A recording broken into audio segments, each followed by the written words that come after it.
In this video, we will guide you through how to import and use a reference image in Blender. If you find this useful, then please consider subscribing and liking the video. Let's get started. First, just press 1 on your numpad to go to the front view.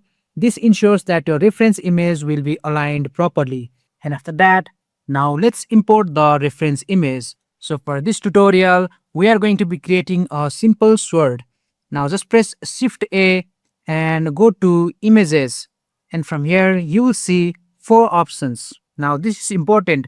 Make sure you use reference and not background because reference images behave like object and are easier to work with. So now just go ahead and add your reference image just like so and navigate to the folder where you have your reference image. So in my case, it is this. So I'll just click on add image. And now you will see we have successfully added our reference image. Now let's set up our modeling base.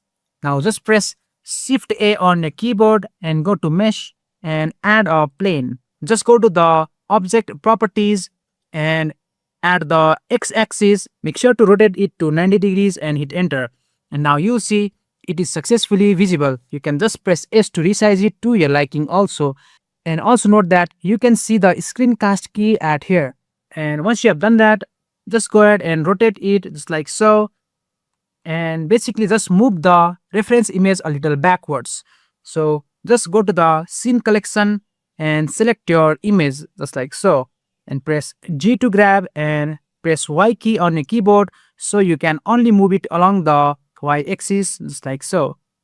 And now once that you have done that, you can just go ahead and press 1 on your keyboard. And now just go to the wireframe mode by clicking on this particular icon. And now make sure you select your plane just like so and press tab key on your keyboard to go to the edit mode. And now you will see these little handles. So just select a particular handle and you can press G to grab and you can start modeling from here. So just go ahead and model it just like so and make sure you match it exactly with the outline of the image that you are creating and click off to apply. Select another and press G to grab just like so and try to match it as closely as possible. And now just go ahead and do the same with the others also. Press G to grab and try to match it exactly as possible.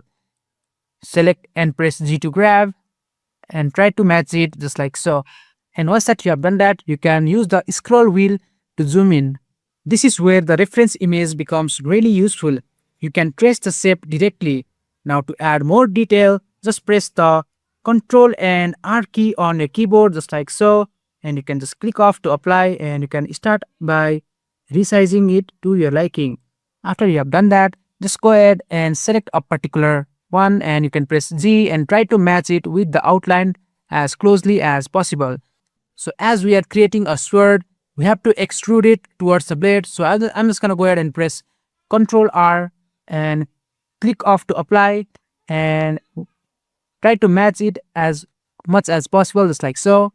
And select a particular one and try to match it by pressing the G on your keyboard. And once that you have done that, you can just select these 2 particular ones and press E to extrude it just like so and try to match it as much as possible just like so. And if you see some parts that are going out, you can just press the S key on the keyboard to resize it just like so.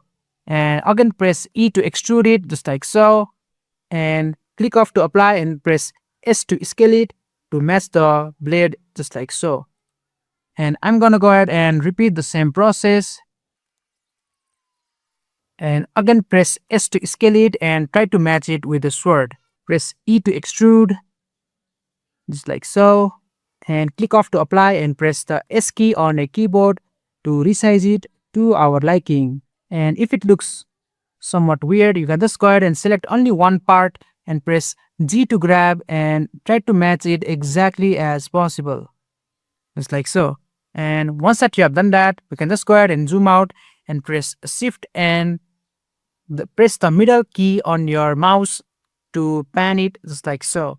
And you can just go ahead and zoom towards the handle. Now we can just go ahead and extrude these 2 particular ones. So select both of them and press E to extrude it just like so. So now just select this particular handle and press G to grab and try to match it just like so. And select this particular one and press G to grab and try to match it as much as possible. And I'm just gonna go ahead and select, and now I'm just gonna go ahead and add two particular loop cut so I can fill up this space. So I'll just press Ctrl R and click off to apply.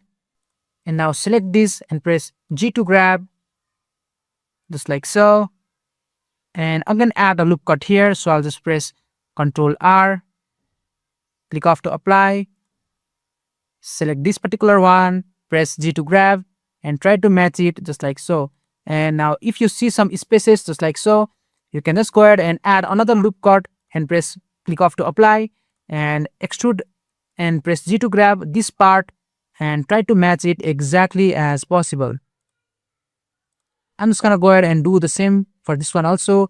Ctrl R, click off to apply and select only one part and press G to grab and try to match it as much as possible.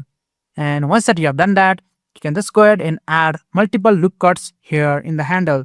So I'm just gonna go ahead and press Ctrl R to add a loop cut and press click off to apply and move it just like so, and select one point and press G to grab just like so and try to match it with the handle. And do the same for another one also, press G to grab and try to match it as much as possible. And once that you have done that, just go ahead and do the same for the handle part also. Just press Ctrl R, add a loop cut and select one particular part and press G to grab, extrude it just like so, and do the same for another part also. And now do the same with the rest of the remaining ones. I'm just gonna go ahead and add another one, another loop cut, so I'll just press Ctrl R and try to match it as closely as possible by doing the same G to grab once. And once that you have done that, we have successfully created a simple sword. Now you can just go ahead and hide the reference image by clicking on the hide button at the collection. And now when we go to the solid view mode, you will see now we have successfully created our simple sword. Now let's give some thickness to it. And once in the edit mode, just press A to select all. And now you can just press E to extrude it just like so and give the thickness to your liking just like so and click off to apply. And now when we go to the object mode by pressing the tab key, and that's it. That's how you import and use a reference image in Blender for beginner friendly modeling.